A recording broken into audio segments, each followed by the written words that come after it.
Good evening, जय Hind army बाबू। तो आज हम संपूर्ण साइंस का मोस्ट इंपॉर्टेंट प्रश्न देखेंगे, वो भी 1 नंबर, 2 नंबर, 3 नंबर, 5 नंबर वाले जो लगातार 15 साल से पूछ रहे हैं। और ऐसे भी प्रश्न बनाए गए हैं बाबू जिनका 100% प्रोबेबिलिटी है, यानी चांस है, यानी कल आपके पेपर 25 फेब को दिखाई देंगे ही देंगे बाबू। इसलिए फुल फोकस और जोश और उत्साह के साथ बने रहो हमारे साथ बाबू। अगर जो बिल्कुल विज्ञान नहीं पढ़ा बाबू, ये वीडियो देख लेगा तो उसका बढ़िया नंबर ग्रांटेड है, ये मास्टर का वचन है बाबू। चलो प्रारंभ करते हैं।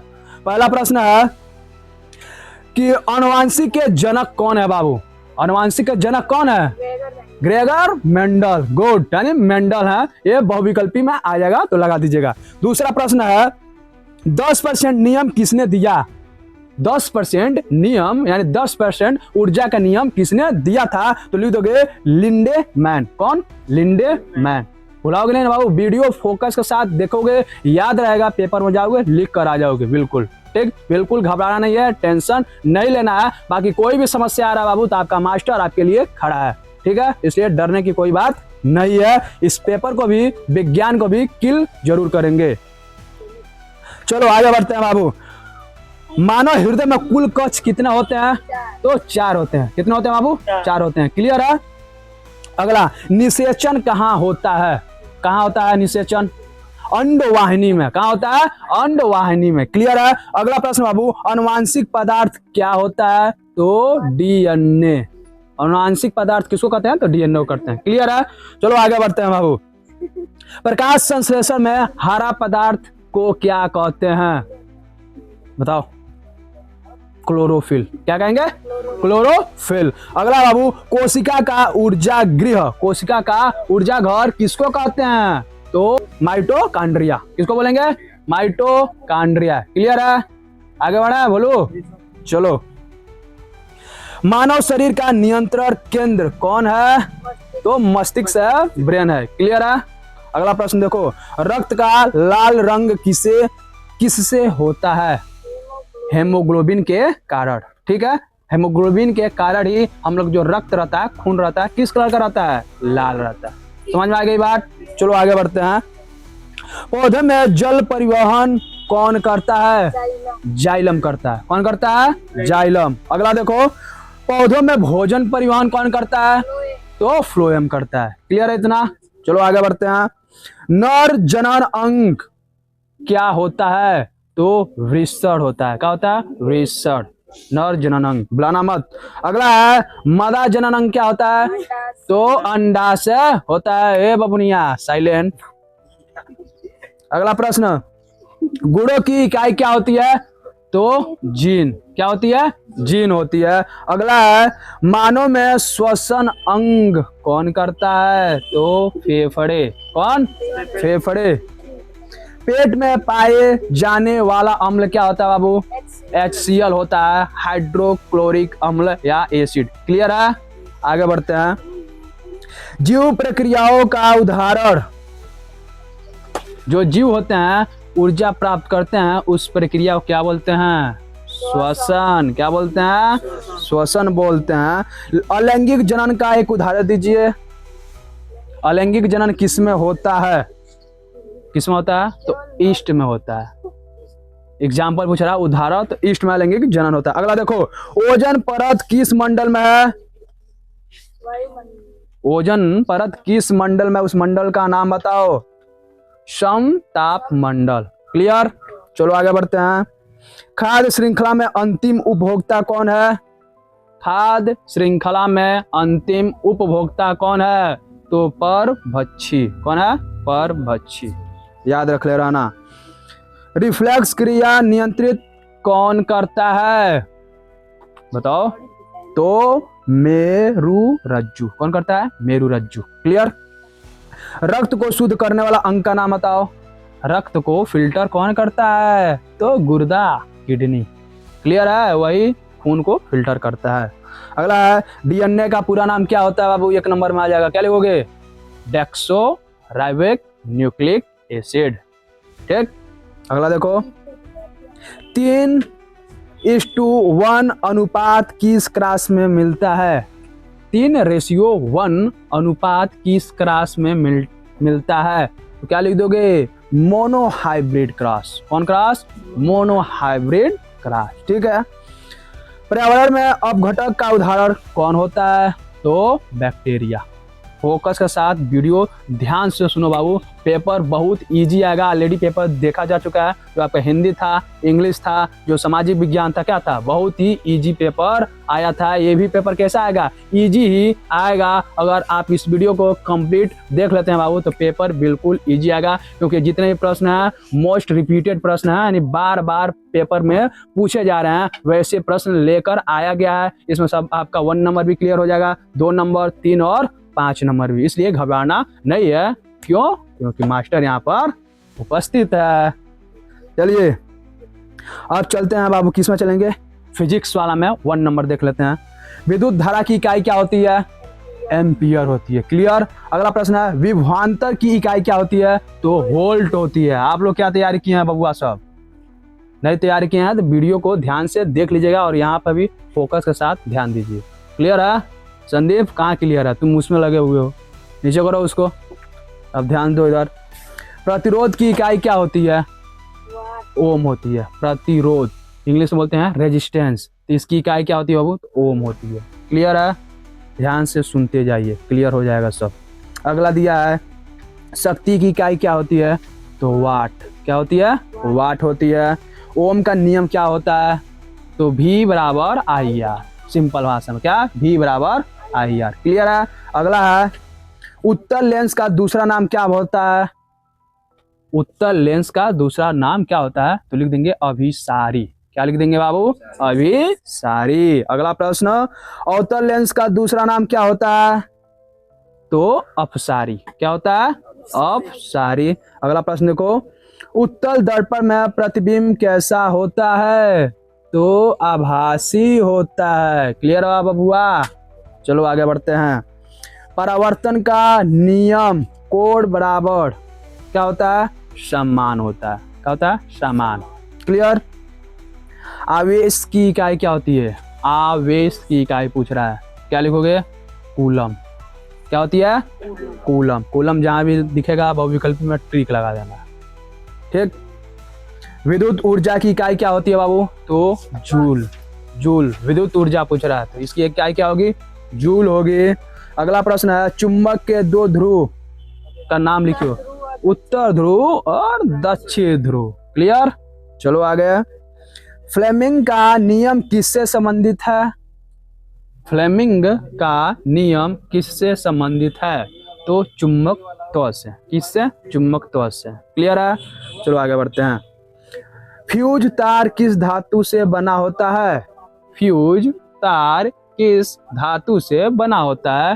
तो लिख देंगे बाबू मिश्र धातु। क्या लिखेंगे? मिश्र धातु। ठीक। जनित्र क्या उत्पन्न करता है? जनित्र क्या उत्पन्न करता है? तो विद्युत। क्या उत्पन्न करेगा? विद्युत। विद्युत मीन्स इलेक्ट्रिक करंट, बिजली। श्रेणी संयोजन में धारा कैसी होती है? श्रेणी संयोजन में धारा पूछ रहा है, तो समान होती है, बराबर होती है। अगला है बाबू कि समांतर संयोजन में विभवांतर कैसा रहता है? तो समान रहता है। विभवांतर पूछ रहा है। ठीक। अगला देख लो, दर्पण का सूत्र पूछ रहा है, क्या लिखोगे? हाँ, तो 1/, सुन लीजिए ध्यान से, 1/F बराबर 1/V प्लस 1/U। क्लियर बा? क्लियर है। चलो अब चलते हैं बाबू आप लोग केमिस्ट्री का 1 वर्ड वाले मोस्ट इंपॉर्टेंट MCQ। आपका MCQ इसी में से आएगा, ध्यान से देख लेंगे, क्लियर हो जाएगा। चलिए, pH स्केल की अधिकतम संख्या कितनी होती है? तो 14 होती है। कितनी होती है? 14 होती है। ठीक, 14। नीले लिटमस को लाल कौन करता है? नीला लिटमस को लाल कौन करेगा? तो अम्ल करेगा। कौन करेगा? अम्ल करेगा। क्लियर। लाल लिटमस को नीला कौन करता है? तो क्षार करेगा, बेस करेगा। ठीक। HCl किस प्रकार का पदार्थ है? अम्ल या क्षार? तो HCl हाइड्रोक्लोरिक अम्ल, नाम में ही अम्ल है, तो कैसा पदार्थ है? अम्ल है, एसिड है। ठीक। NaOH का सामान्य नाम क्या होता है? NaOH का सामान्य नाम पूछ रहा हो, क्या होता है? तो लिख देंगे कास्टिक सोडा। क्या होता है? Caustic soda. ठीक। जंग लगना किस प्रक्रिया का उदाहरण है? जंग लगना किस प्रक्रिया का उदाहरण है? जंग किस पर लगता है बाबू? तो लोह पर, धातु पर। ठीक। तो इस किस प्रक्रिया का उदाहरण है ये बताओ? तो ऑक्सीकरण। किसका है? ऑक्सीकरण का। कार्बन के संयोजक इलेक्ट्रॉन कितने होते हैं? तो 4 होते हैं। क्लियर है? आगे बढ़ो। CH4 का नाम क्या है? तो मीथेन। क्या नाम है? मीथेन। क्लियर? C2H5OH का मतलब क्या होता है? हाँ, एथनॉल। सही है। क्या होता है? एथनॉल। क्लियर है? CH3COOH का मतलब क्या होता है? एथनोइक अम्ल। ठीक है। अगला, सबसे क्रियाशील धातु कौन होती है? तो पोटेशियम होती है। कौन होती है? पोटेशियम। ठीक है। धातु प्लस अम्ल से निकलने वाली गैस क्या कहेंगे उसको? धातु प्लस अम्ल से निकलने वाली गैस को क्या कहेंगे बाबू? तो हाइड्रोजन कहेंगे। क्या कहेंगे? हाइड्रोजन। क्लियर है? अगला देखो, अम्ल वर्षा की मुख्य गैस क्या होती है? अम्ल वर्षा की, एसिड रेन की मुख्य गैस कौन सी होती है? तो सल्फर डाइऑक्साइड। ठीक है। क्या होती है? Sulphur dioxide. क्लियर है? कठोर जल में झाग कम क्यों बनता है? कठोर जल में झाग क्यों बनता है? तो कैल्शियम के कारण। क्लियर है? चलो आगे बढ़ते हैं। हीरा किस तत्व का अपरूप है? किस तत्व का अपरूप है? तो कार्बन का। किसका है? कार्बन का है बाबू, कंफ्यूज नहीं होना है। NaCl का सामान्य नाम क्या होता है? NaCl का सामान्य नाम नमक होता है। नमक का सूत्र क्या होता है? NaCl का सामान्य नाम क्या हो गया? नमक हो गया बाबू। क्लियर? चलो आगे बढ़ते हैं। इलेक्ट्रोलाइट क्या करता है? तो चालन करता है। क्या करता है? चालन। ठीक। साबुन का स्वभाव कैसा होता है? तो क्षारीय। कैसा होता है? क्षारीय। ठीक। CO2 किस प्रकार का ऑक्साइड है? CO2 यानी कार्बन डाइऑक्साइड किस प्रकार की ऑक्साइड है? तो अम्लीय। क्या होता है? अम्लीय एसिड टाइप का। ठीक। क्रियाशीलता श्रेणी में सबसे कम क्रियाशील धातु कौन है? अब क्रियाशीलता श्रेणी में सबसे कम क्रियाशील धातु कौन है? तो सोना है। कौन है? सोना। और सबसे अधिक कौन था? पोटेशियम। क्लियर है? चलो बाबू, अब आपके 2 नंबर वाले प्रश्न, 3 नंबर और 5 नंबर वाले देखते हैं। ठीक। क्लियर हो गया ये इतना? चलो, पहला प्रश्न है, अम्ल और क्षार में 2 अंतर लिखिए। ये मोस्ट रिपीटेड प्रश्न है बाबू, तो बताइए। जैसे जो पानी में घुलकर चिकना रसायन छोड़ते हैं उसे अम्ल कहते हैं। हाँ ठीक। अब सुन लो, अम्ल खट्टे होते हैं। अम्ल कैसे होते हैं? खट्टे होते हैं और नीले लिटमस को लाल कर देते हैं। क्लियर है बाबू? ध्यान से सुने रहोगे तो लिख दोगे। क्लियर? तो अम्ल कैसे होते हैं? खट्टे होते हैं और नीले लिटमस को लाल कर देते हैं। क्षार कड़वे होते हैं। ठीक है? और लाल लिटमस को नीले कर देते हैं। बस इतना लिख दोगे, नंबर कंफर्म। अगला प्रश्न, जंग लगना क्या होता है? इसको लिखिए। तो सुन लो बाबू, जब लोहे पर ऑक्सीजन और नमी मिलकर अभिक्रिया करते हैं, जब लोहे पर ऑक्सीजन और नमी मिलकर क्या करते हैं? अभिक्रिया करते हैं, तो लाल भूरा पदार्थ बनता है। इसे जंग कहते हैं। कैसा पदार्थ? लोहे पर जंग लगेगा तो देखो ना, लाल लाल ब्राउन कलर का लगेगा, तो उसको क्या बोलते हैं? जंग। क्लियर है? आगे चलो, ओम का नियम लिखिए। ये भी मोस्ट रिपीटेड प्रश्न है बाबू, बार बार पूछा गया है प्रीवियस ईयर में। तो लिख दोगे, यदि तापमान स्थिर हो तो धारा I विभव V के समान अनुपाती होती है। बिल्कुल इजी मैं बता रहा हूँ बाबू, क्या होता है, यदि तापमान स्थिर हो तो धारा I विभव V के समान अनुपाती होती है। यही क्या है, ओम का नियम। सूत्र लिख दोगे, V बराबर IR, नंबर मिल जाएगा। क्लियर। चलो, नेफ्रॉन का कार्य लिखिए। इसका कार्य, नेफ्रॉन का कार्य पूछ रहा है। नेफ्रॉन गुर्दे की इकाई है। नेफ्रॉन क्या है, तो गुर्दे यानी किडनी की क्या है, इकाई है। यह रक्त को साफ करता है। तो किडनी का क्या काम है, फिल्टर का काम करता है। जो नेफ्रॉन है वो किसकी इकाई है, किडनी का, गुर्दे का। यह भी क्या करेगा, रक्त को साफ करता है और गंदे पदार्थ को मूत्र के रूप में बाहर निकाल देता है। क्लियर है। चलो आगे बढ़ते हैं। जाइलम और फ्लोएम में अंतर लिखिए। आ गया, जाइलम और फ्लोएम में अंतर लिखिए। जो जाइलम होता है वो क्या करता है, जल पहुंचाता है। किसको, पौधों में जल ले जाता है। और फ्लोएम क्या होता है बाबू, तो वो पौधों में भोजन पहुंचाता है। बस इतना लिख दोगे, नंबर मिल गया। क्लियर। चलो आगे बढ़ते हैं। मानव हृदय की संरचना समझाइए। ये 3 नंबर में मोस्ट इंपॉर्टेंट है।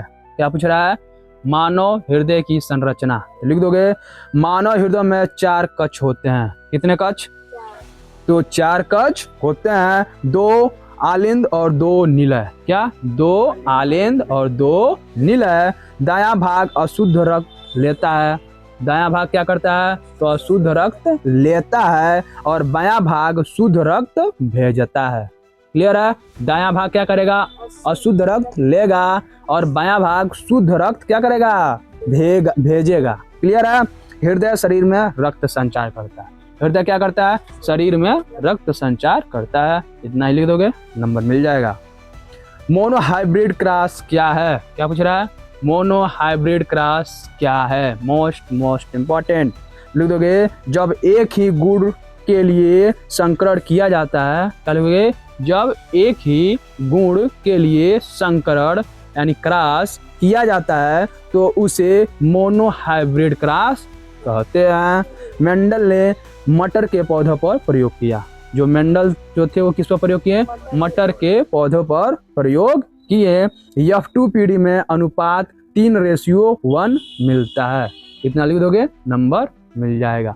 एक प्रश्न ये भी बन सकता है बाबू कि जो मेंडल जो हैं वो मोनोहाइब्रिड क्रॉस के लिए क्यों मटर का पौधा का ही उपयोग किए। लिख दोगे, जल्दी बढ़ता है। जो मटर का पौधा तो क्या होता है, जल्दी बढ़ता है और उसकी लाइफ साइकिल कैसी होती है, शॉर्ट होती है। क्लियर है। चलो आगे बढ़ते हैं। 10% नियम समझाइए। 10% नियम क्या होता है, इसको समझाइए। कैसे लिखोगे, लिख दोगे, खाद्य श्रृंखला में ऊर्जा का केवल 10% अगले स्तर तक जाता है। क्लियर है। खाद्य श्रृंखला में ऊर्जा का केवल 10% ऊर्जा केवल 10% अगले स्तर तक जाता है। बाकी ऊर्जा ऊष्मा के रूप में नष्ट हो जाता है। इसी को कहते हैं 10% नियम। क्लियर है। अगले स्तर पर कितना ऊर्जा जाएगा, तो सिर्फ 10%। बाकी ऊर्जा क्या हो जाएगा, ऊष्मा के रूप में, हीट के रूप में समाप्त हो जाएगा। यही क्या है, 10% नियम। इस नियम को कौन दिया था, तो लिंडे मैन। ठीक है। अगला देखो, परावर्तन के नियम लिखिए। क्या पूछ रहा है, परावर्तन के नियम को लिखिए। तो लिख दोगे, आपतन कोण बराबर परावर्तन कोण। क्लियर है।